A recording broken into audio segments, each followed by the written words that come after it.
All right.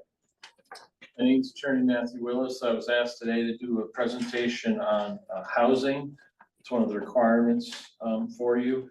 These are all slides that I did not create. You can see who created them. They're on the slides themselves. They've been sponsored by a lot of different entities, and they were part of the CLEAR series of presentations. So I'll start in right away. Why do we need affordable housing? Well, I mean, I think everybody knows we all need a place to live. And that's important, and we sometimes forget that because we're living in a place. But everyone needs a place to live. And why does it have to be affordable? Well, if it's not affordable, then we can't really live there, can we? So, click. Oh, you jumped ahead. Right. Sorry, we're making sure we're all working here. Okay. So Connecticut faces a dual housing crisis. We have one of the most segregated states in the country. And we also have some of the highest housing costs in the country. I don't think either one of those propositions is very controversial. Housing costs in Connecticut are the 10th highest in the nation. According to the Partnership for Strong Communities, housing in Connecticut's 2021 summary, about 5,000 publicly supported rental homes in Connecticut are set to have their affordability restrictions expire in the next 5 years. So there's a lot of housing units whose affordability is sunsetting at this point in time. Housing insecurity is widespread. This talks about 28% of Connecticut respondents reported they had slight or no confidence that could make their next month's rental payment.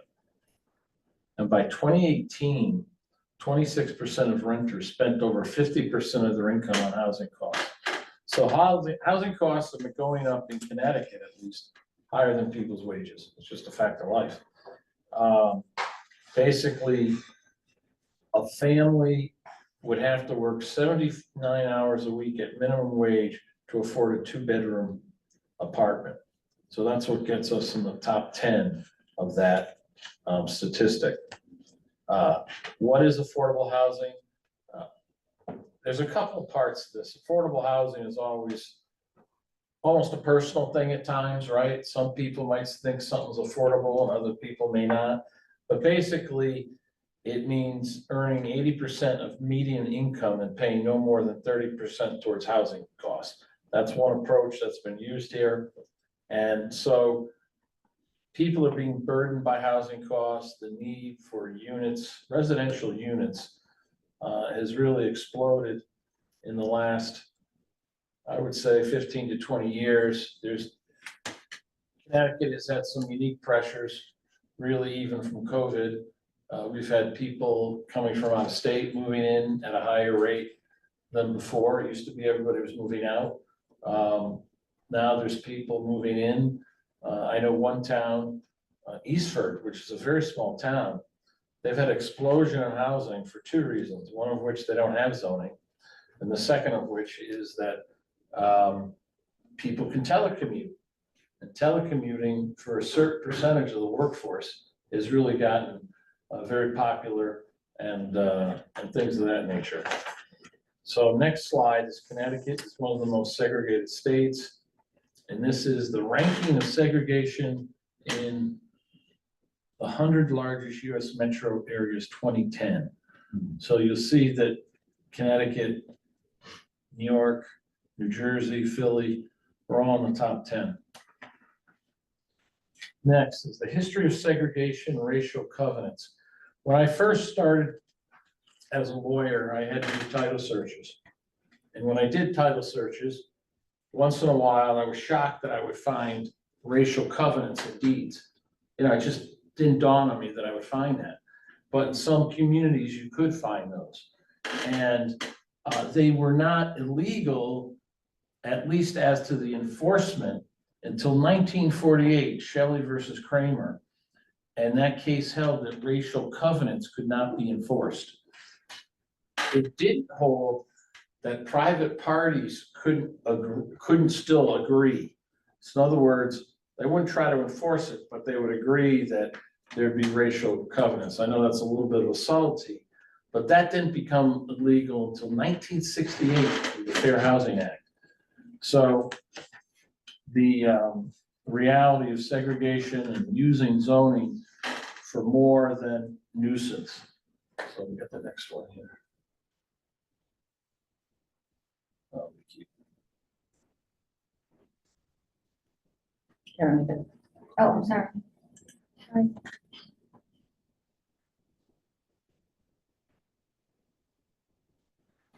The role of zoning. Oh, sorry, I was a little. It's okay. pause there. The role of zoning, that's really what we're talking about with housing at this point. Zoning got created as a result of the common law principle of nuisance.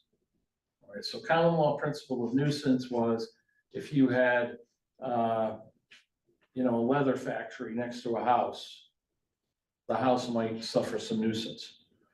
So there started to be some acts in the state of Connecticut passed by the legislature that would start to give power to certain entities to approve a use.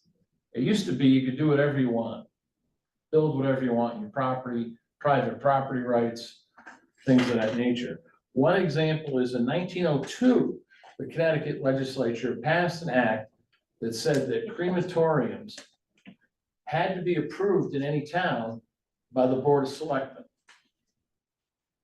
And so they, at that point, before zoning, before anything else, the legislature recognized, well, maybe there's some uses that we don't want to have automatically be able to be built. And for whatever reason, crematoriums were one of them, probably because people were getting burned and, people didn't like that, I guess. So they're controversial from time to time. So 1983-20 is the statute now. The seminal case, or what made zoning constitutionally legal, is Euclid versus Ambler Realty Company. Now, so you may hear the concept of Euclidean zoning.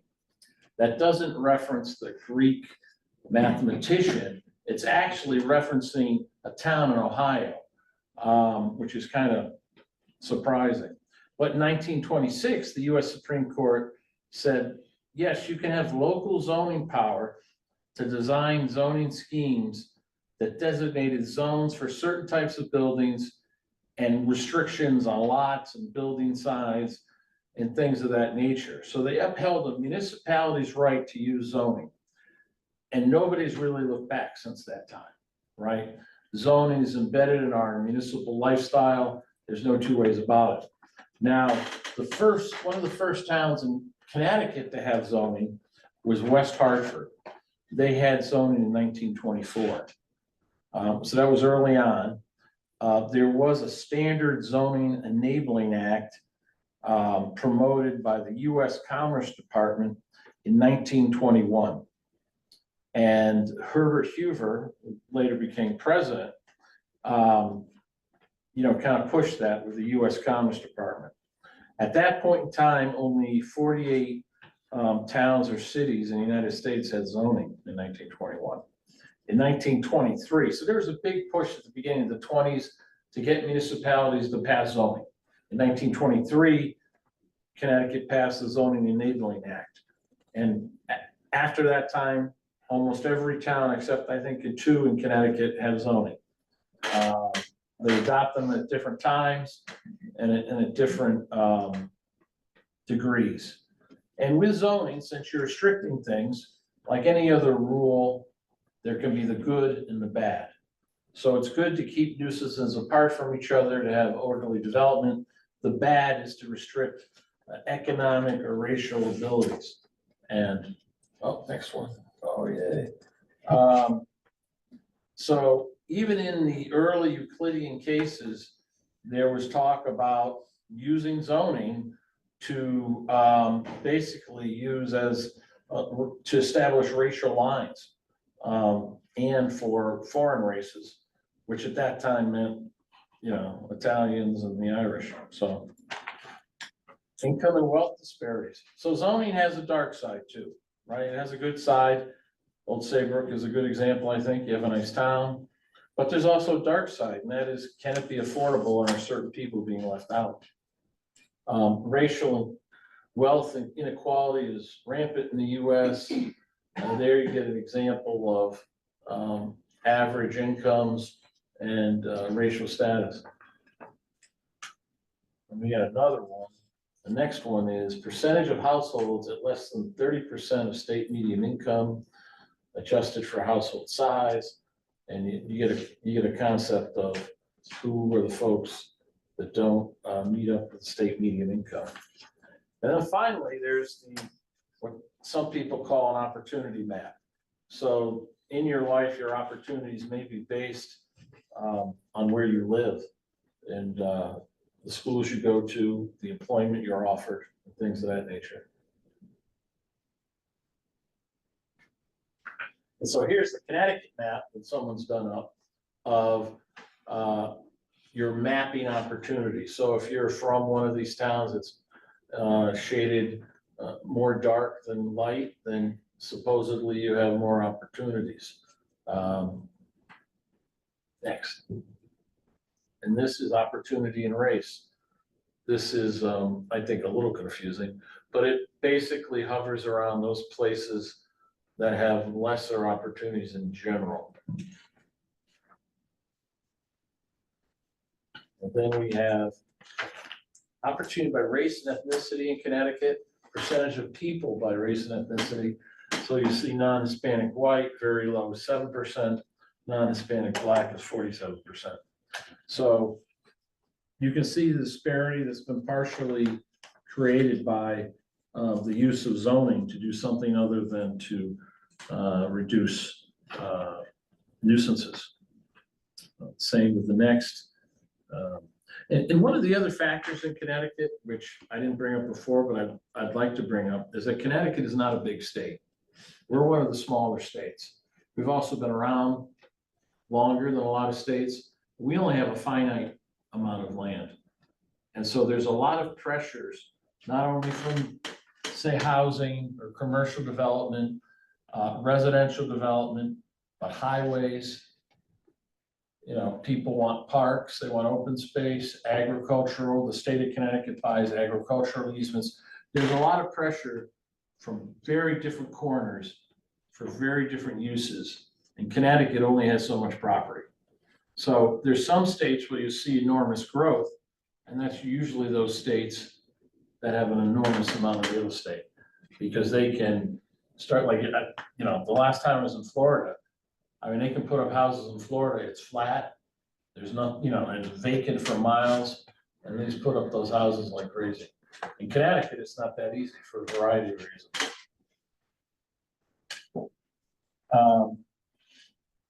Subsidized housing reflects government policies. These are units of housing that are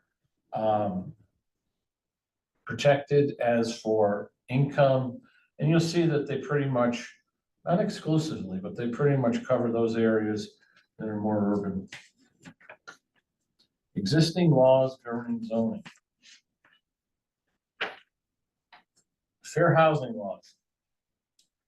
Okay, the federal and state fair housing acts prohibit government policies that have disparate negative impact on Black and Latino families that is not justified by strong non-discriminatory reasons. Such families are disproportionately lower income and therefore have a disproportionate need for rental, multifamily, and really just affordable housing. The Zoning Enabling Act. So 8-2, remember we talked about how Connecticut authorized zoning back in, was it 1923? And 8-2 is really the child of Connecticut creating the powers of zoning. And that law, there's also the planning mandates of 8-23. But these laws require that towns encourage the development of multifamily dwellings to meet the regional affordable housing need and promote housing choice and economic diversity, including housing for both low and moderate income households. So it is a mandate in the statutes that these things are supposed to happen. Some towns try to meet these mandates, others have shirked their duties. Connecticut Constitution says no person shall be denied the equal protection of the law nor be subjected to segregation or discrimination in the exercise and enjoyment of his civil and political rights because of religion, race, color, ancestry, or national origin. And it's not, it says the obligation to address housing opportunities should not become as a surprise. It is an 8-2. It's also an 8-23. These regulations should promote housing choice and economic diversity, including housing for both low and moderate income households. So how does this get done? So the next page is, what is an affordable housing development? This could be an hour-long discussion in and of itself, but I won't make it that long, I promise. So 8-30G is Connecticut's Affordable Housing Act. And it allows for certain things to happen amongst the law so that affordable housing units can be developed. Now, the word affordable is defined in the act. And some things that might be affordable to some may not be affordable to others. So always remember, I've been into many zoning meetings and people hear the word affordable housing, but they have no idea what it really means. And it's statutory, and it talks about median incomes and things like that. It's not a personal thing, like, oh, I think that house is affordable. That's not what it is. So there's two different types of proposing housing developments. One is assisted housing or a set-aside development. Most of the time, you're going to see a set-aside development. But assisting housing is housing which is receiving or will receive financial assistance under any governmental program for the construction or substantial rehabilitation of low and moderate income housing. And it's also any housing occupied by people receiving certain rental assistance. The set-aside development is something that's people see more common. And it creates a whole new dynamic before a zoning board, even before a planning board. You could get an affordable subdivision. It's another thing that you could get. And what it does is it's flipping your normal concepts of what's going on. Normally, when you're sitting here as a zoning board, you're telling the applicant, you have to comply with our regulations, right? If it's an 8-30G application, everything gets switched. There is no zoning, there is no rules. Somebody's painting on a blank canvas.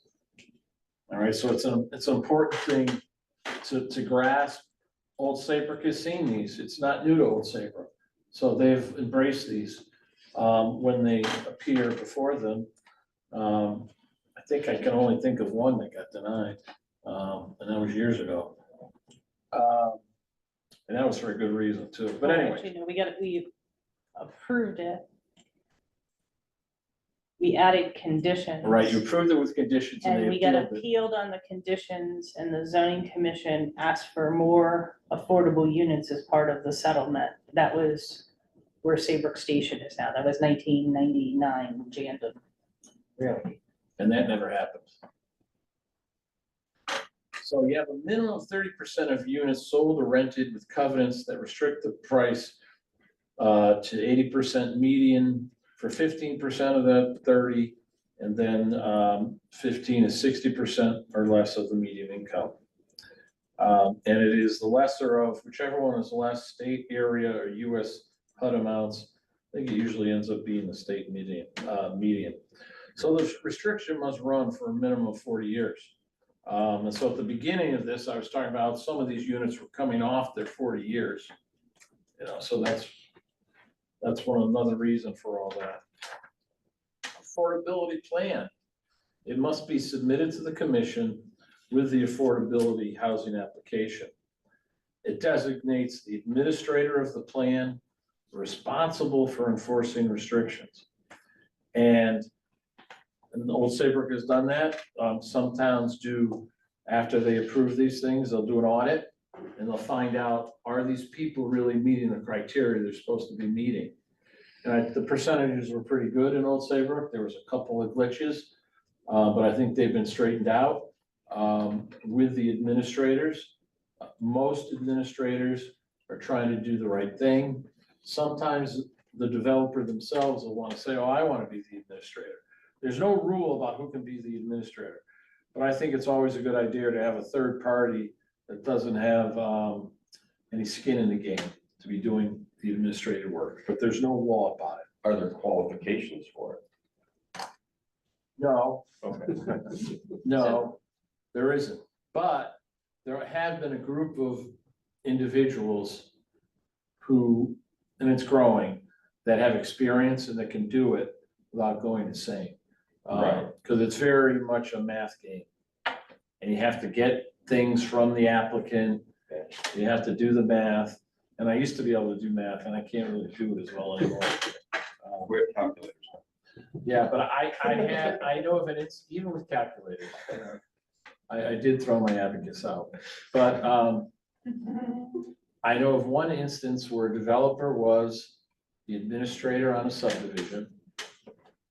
And then at some point, after everything was about 5 years after all the houses were built, the developer's like, well, I don't want to be in this game anymore. And so they didn't want to do it, so they found a third-party person who had experience in approving people with those types of applications.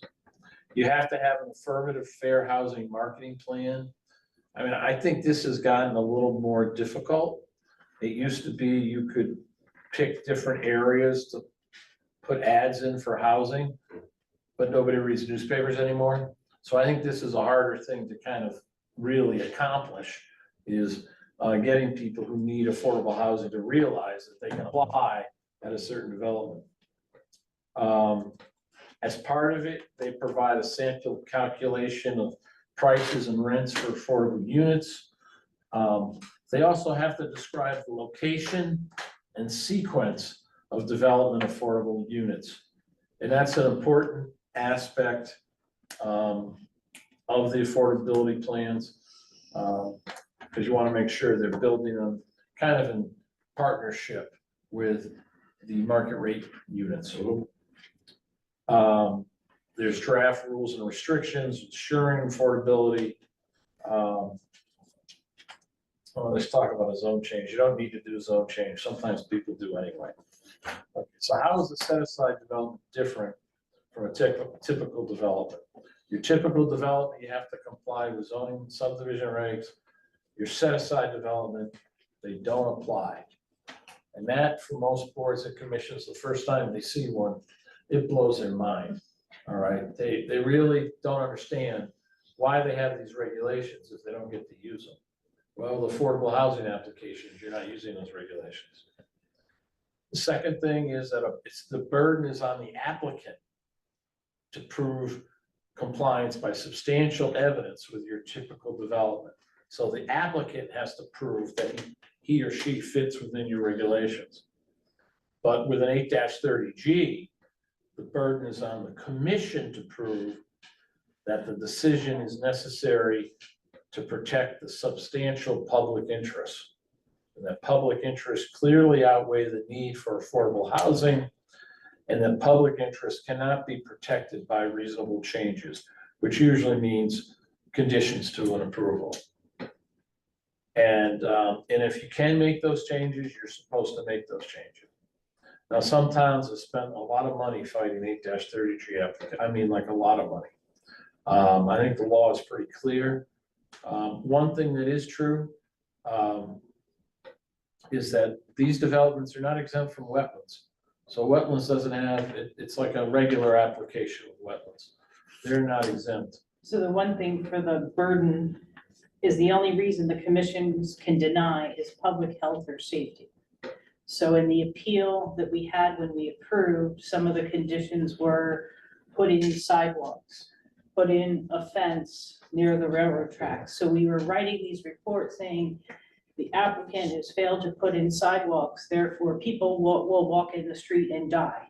You know, and it's hard not to cite that regulation, but you have to think of it that way. You just take the whole rule book and you throw it in the trash, so to speak. And it's hard for staff, everyone to kind of think about how do you phrase that, especially in a condition or a report. That's really only public interest. Are there other examples of things that really is? Those kinds of things are usually extreme. They're usually, I think one of the items in that approval, one of the conditions, I think, had to do with elevators, if I remember correctly. So they were 3-story brick walk-up apartments with no elevators, no sidewalks, very bare bones. Yeah, it was basically an application they were never gonna build, just wasn't viable. Because they also applied for a Lowe's at the same time on the same property. And the hearings were both at the same night, but the zoning regulation said that the sale of lumber and building materials was not allowed. So the zoning commission went from reviewing the Lowe's on the same property to reviewing brick walk-up apartments. The commission denied the Lowe's because the sale of lumber and building materials was not allowed and approved the affordable housing development with the conditions. But got appealed because the conditions were allegedly unreasonable. Got and appealed because impacted- they really didn't wanna build it. Well, that's, I'm being No, nice. that's, no, I know you are, I'm sorry. So, okay, you went to the next one. For your typical development, you're supposed to state reasons for denial, but don't have to, that's as a commission. For a set-aside development, you have to state reasons for denial. For a typical development, the court only reviews evidence supporting the commission's decision. And for a set-aside development, court reviews everything to see if the decision is supported by the record. With a typical development, the court can sustain the appeal, dismiss the appeal, or remand to the commission. With a set-aside, the court may revise, modify, remand, or reverse commission decision. That even though they have the power to revise the decision, they usually don't. They will remand a decision to say, I'm gonna, you lose this appeal, commission, but this one condition I want you to look at to see, if you guys can basically come with enough evidence to determine that. If an application is denied or approved with condition, the applicant has 15 days to appeal to Superior Court. One thing that's different with 8-30G, if an application is denied or approved with condition, the applicant can come back and try to modify their original application within 15 days. So if the commission supposedly finds a health public safety flaw, the applicant can come back within that time frame with a modified application. So it's a different procedure, and that's part of it. And that's a big, some people use the modification, not everybody does. Some people just appeal immediately.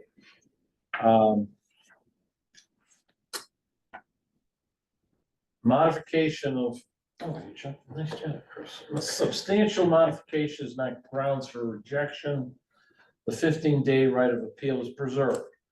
So if they come in with a modification and it still gets denied, they still have a right to appeal, all right? And there's no automatic approval. And if the first application had a public meeting, then the second needs to have a public meeting too. What towns are subject to 8-30G? So this is, again, is definitional. The legislature decided to define it this way. It doesn't mean it's a magic bullet, but this is what they say. 10% of dwelling units in the town are assisted housing, which is government assisted, financed by CHAFA, set aside or incentive housing developments. And those are just the restricted units. And then certain mobile home parks or accessory apartments with covenants for 10 years. And then mobile homes in resident-owned parks. And these are all statutory. And every year they go and they print a list of those towns that are subject to 8-30G. You can find it online. It's not part of the presentation, but towns also have the ability to apply to be exempt for a number of years. But I think that's a future slide. If 10% of those dwelling units don't qualify in those categories, 8-30G applies. And towns have basically had over 30 years to comply. And it's stacked in favor of developers, there's no doubt about it. The goal of the legislation really is to try to get the profit motive so that developers will come in and want to build affordable housing. That's the concept behind it. There are certain exemptions. The town is at or above the 10% goal. Set aside development is in an industrial zone that don't allow residential uses and is not assisted housing. So if you have an industrial zone and it's truly industrial, then they can't come in and put affordable housing in there. And that kind of goes back to the traditional nuisance concepts, right? You don't want to have housing in industrial zones. Part of the problem is, in fact, I don't know if we petitioned to appeal that or not, but we had one case come down where the town had an industrial zone. It's been industrial forever, since like the 70s. But within that zone, it said, if you own a house in this zone, you can add on to it.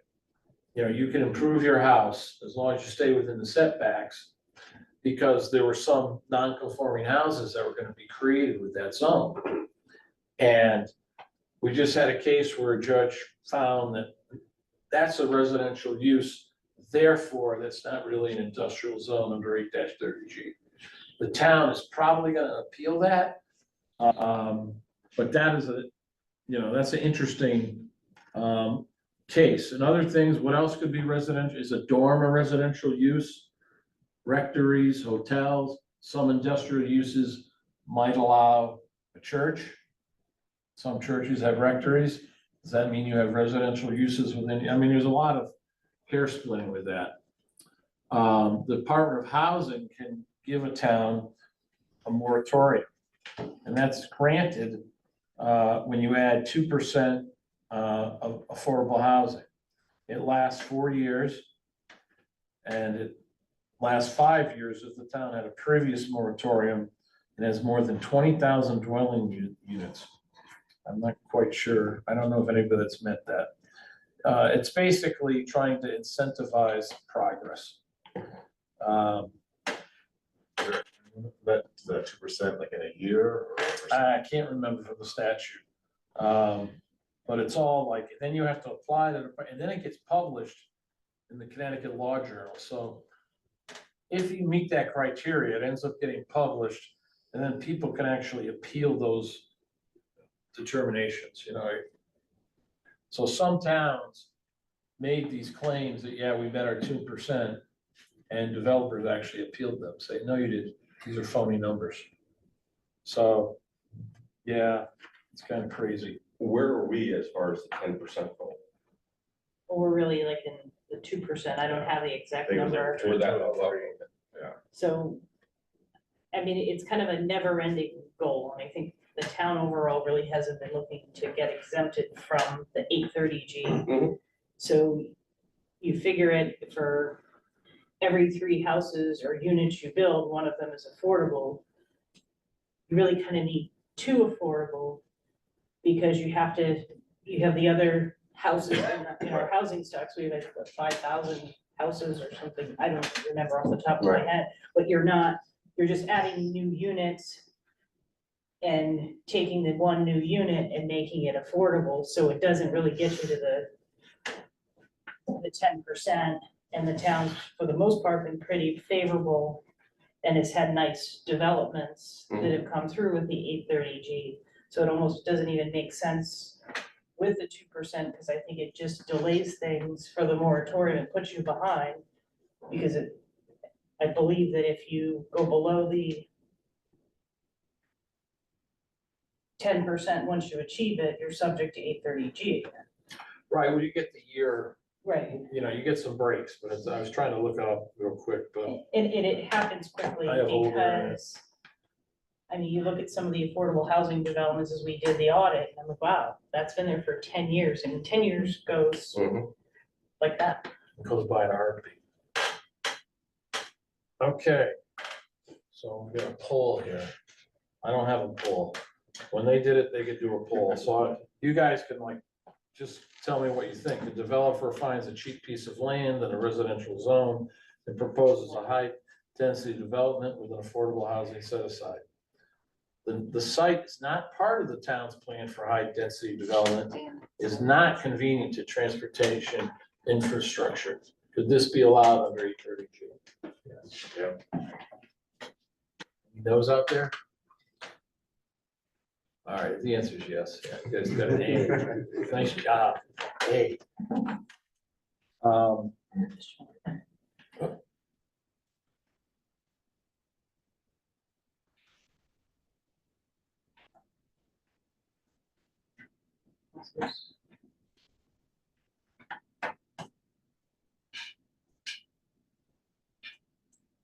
I thought that would allow us to show more people online. Oh, okay. So I just want to make sure if anybody online wants to say something that.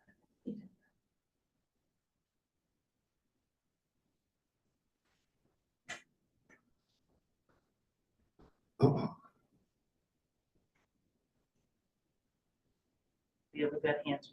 Okay. Oh, I'll just keep this. yeah, So let's the just- only type of property that wouldn't, an 8-30G cannot be applied to is if it's an industrial zone that doesn't provide for residential uses. That's it.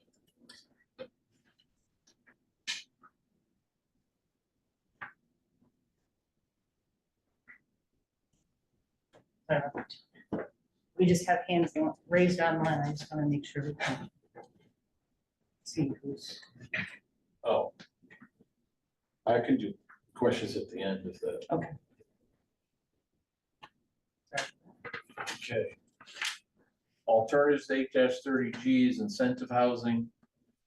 Provides state grants to towns allegedly to identify areas for incentive housing. I don't really know how successful incentive housing has been.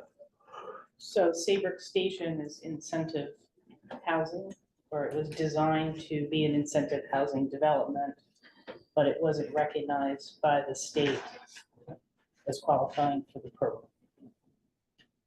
It's a long story for another day, Yeah, that's. but the original proposal was for 830G.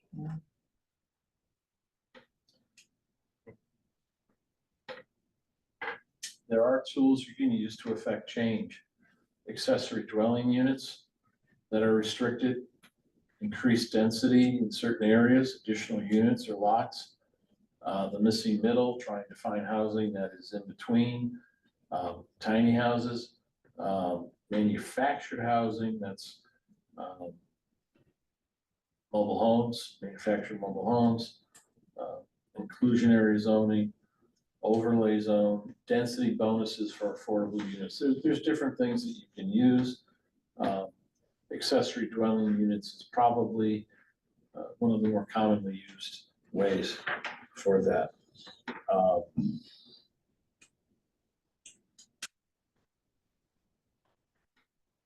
Next is alternatives, inclusionary zoning, 8-2I, authorizes any town to pass inclusionary zoning rules.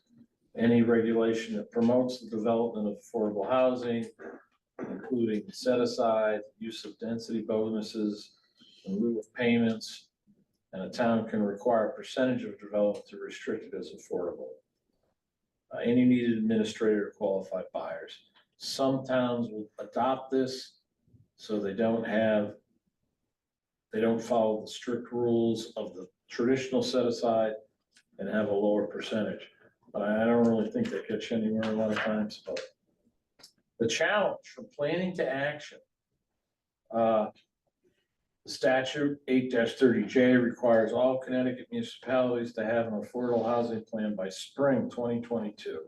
So do you have an affordable housing plan?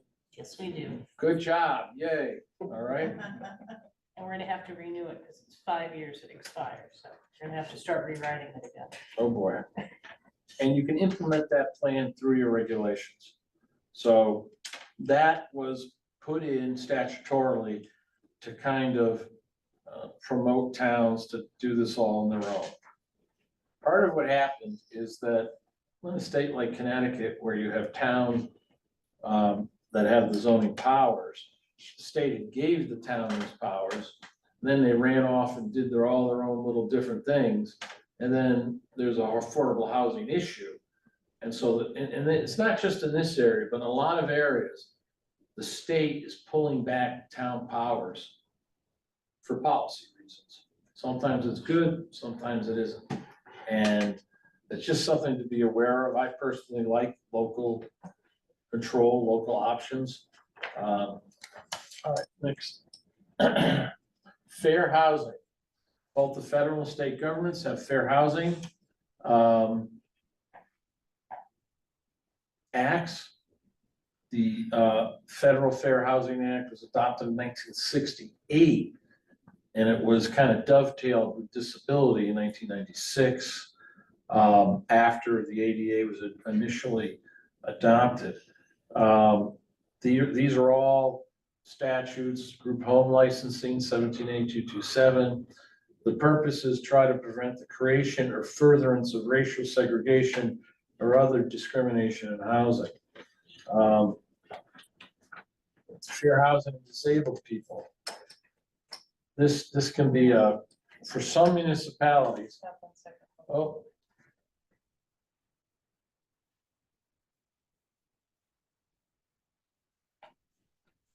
We're missing a card? Yeah. All right, I'm sorry, somehow this one didn't make it through. I thought I double clicked. Oh, no, I guess this one didn't make it. Yeah, it didn't make it. So anyway, fair housing to disabled people.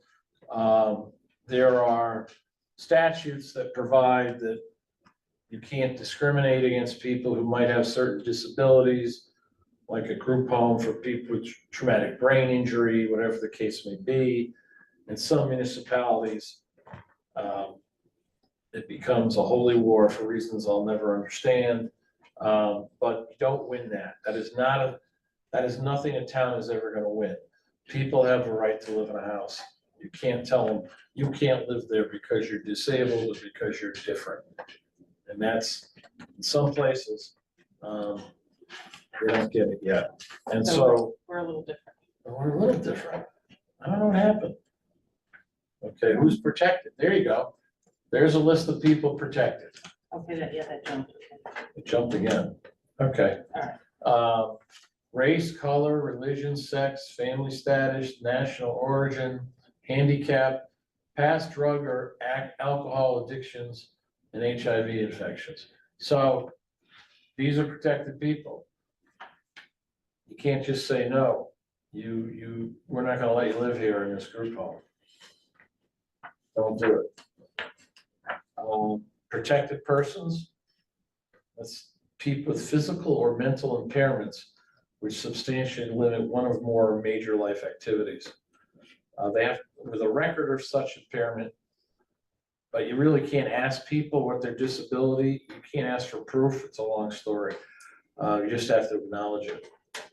They were regarded as having such impairment. Excluded from FHA Fair Housing Act coverage is current users of controlled substances. Well, you don't usually see a house that says we're only gonna have people living here who are on drugs. It's usually people who are trying to get off drugs.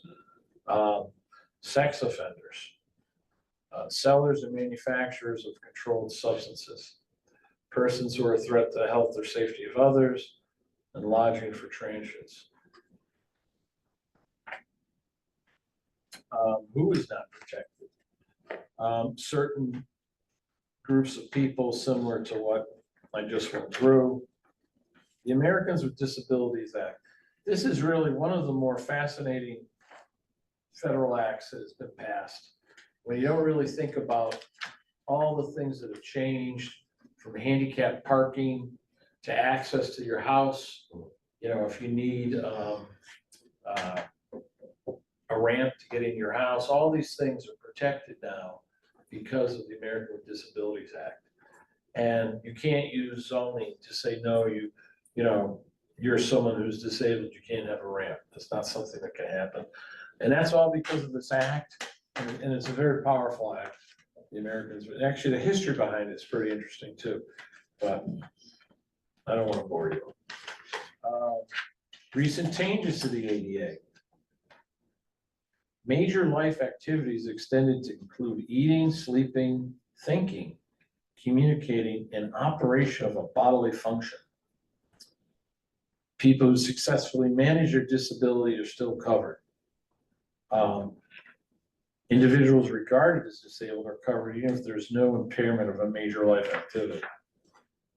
Other covered people is someone recovering from substance abuse. You don't necessarily have to be in a recovery program. There's no minimum time of being clean or sober, and then families with children.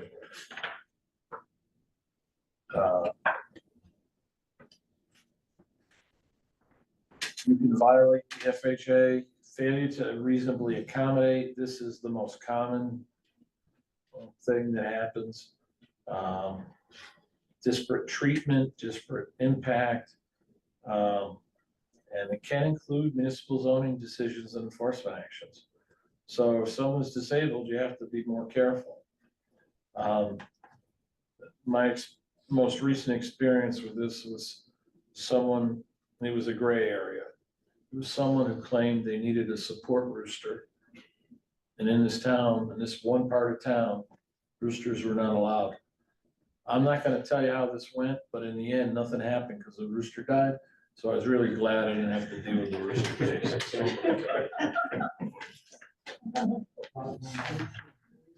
ADA, FHAA, prohibit discrimination by public entities against handicapped or disabled people. Prohibit government from implementing and enforcing housing policies in a discriminatory manner. And it also applies to municipal zoning decisions and to enforcement actions. We skipped a page or something. Did I skip something?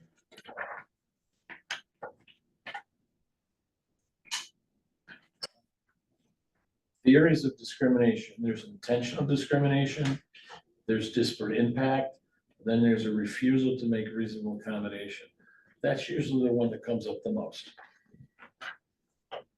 Intentional discrimination, it's discriminatory purpose was a motivating factor in a decision.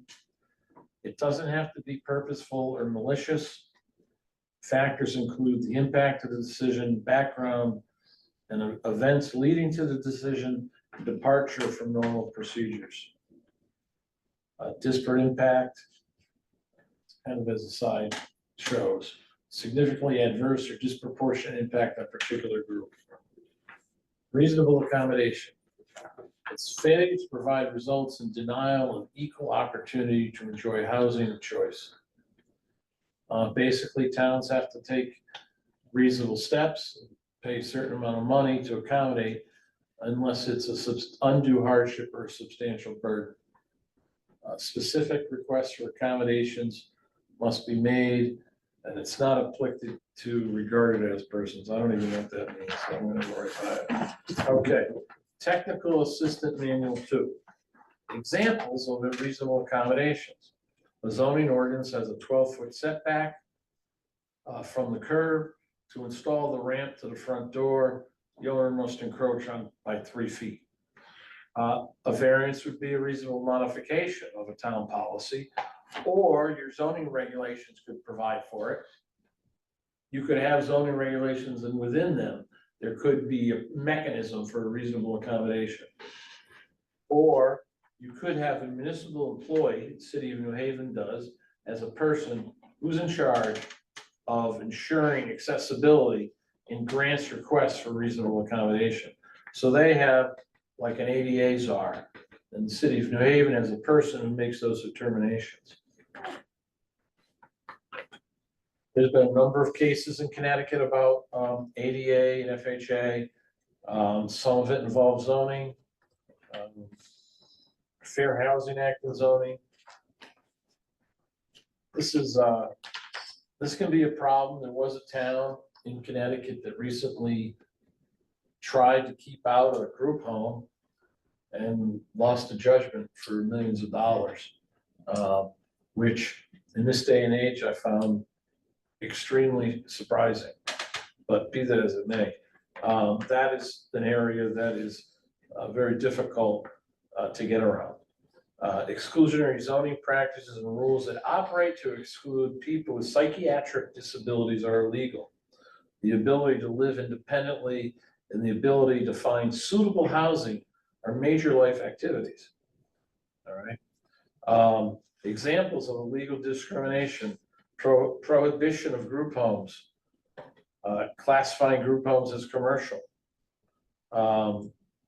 messing around with the definition of family, imposing a quota on the number of group homes, imposing heightened fire codes, exclusionary zoning, failure to provide for diverse housing needs, and exclusionary practices inflating land costs. So there was a case in East Hampton years ago. I can't remember the specifics, but they had like all their zones were like 5 acres only.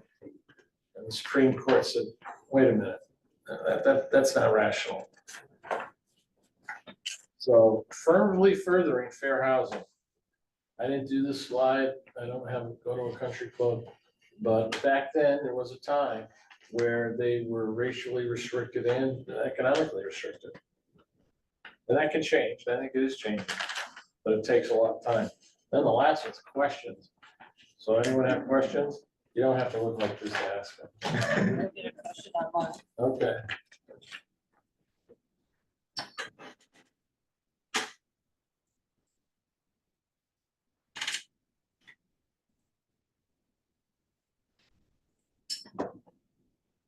Yes, Kai, do you have a question?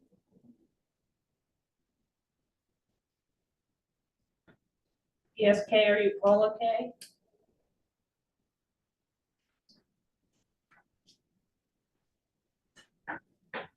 I don't. Is that-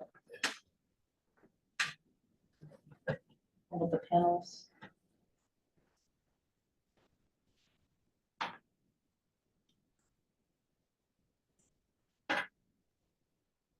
Does anyone online have a question? I have a question. Can you hear me? Yes. Hi.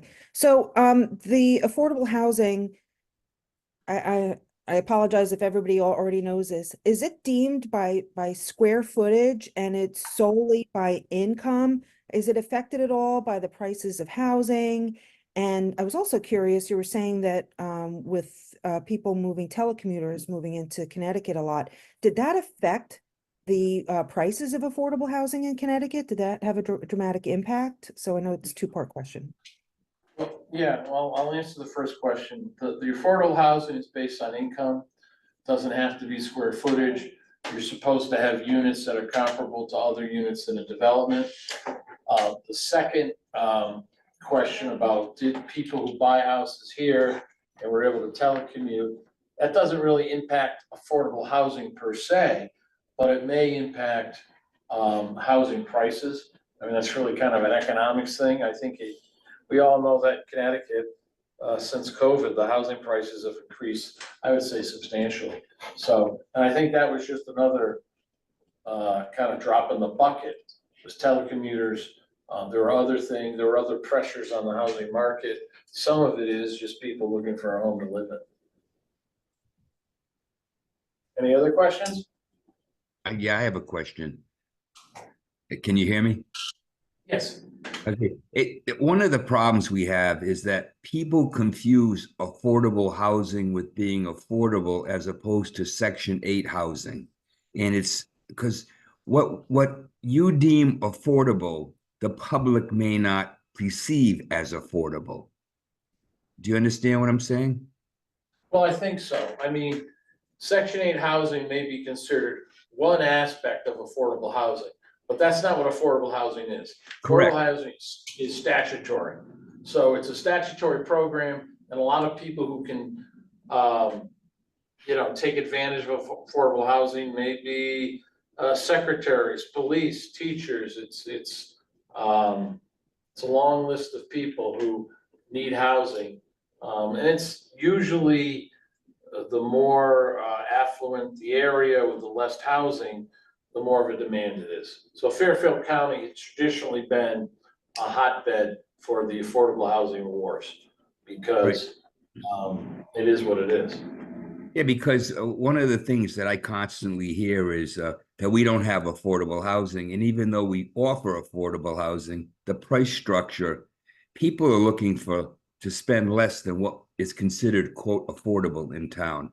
That's one of the problems that I'm constantly hearing. Okay, Just a general statement, but it's a problem because they think affordable housing is affordable. And in many cases, it's not. It's unfortunate, but that's the case based on the area that we live in. well, that's what I brought up originally, is that affordable housing is a subjective Correct. concept. But on the other hand, it's also a statutory concept. So what we're concerned about is the statutory concept. No, I understand that. Because there was a condo in Westbrook, and it was deemed affordable because 30% of those condos had to be affordable. And the sale price of that condo was $250, when a like condo in the same complex retailed for $650. So that's because of the statute. Right. So it has to do with the math, and I'm not a math expert either as far as how this all works.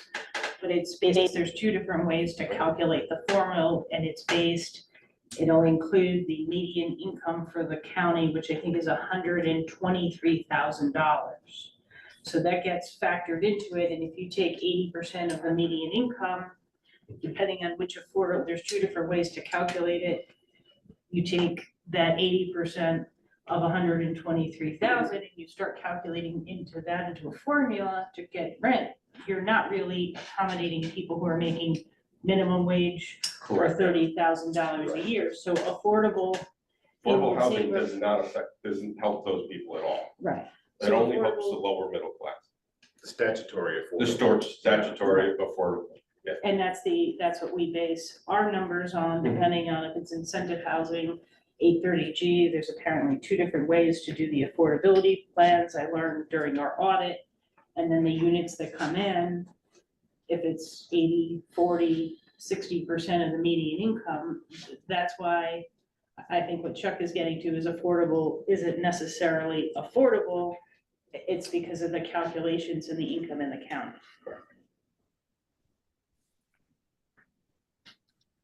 All right, okay, guys, thank you. Thank you. Thank you.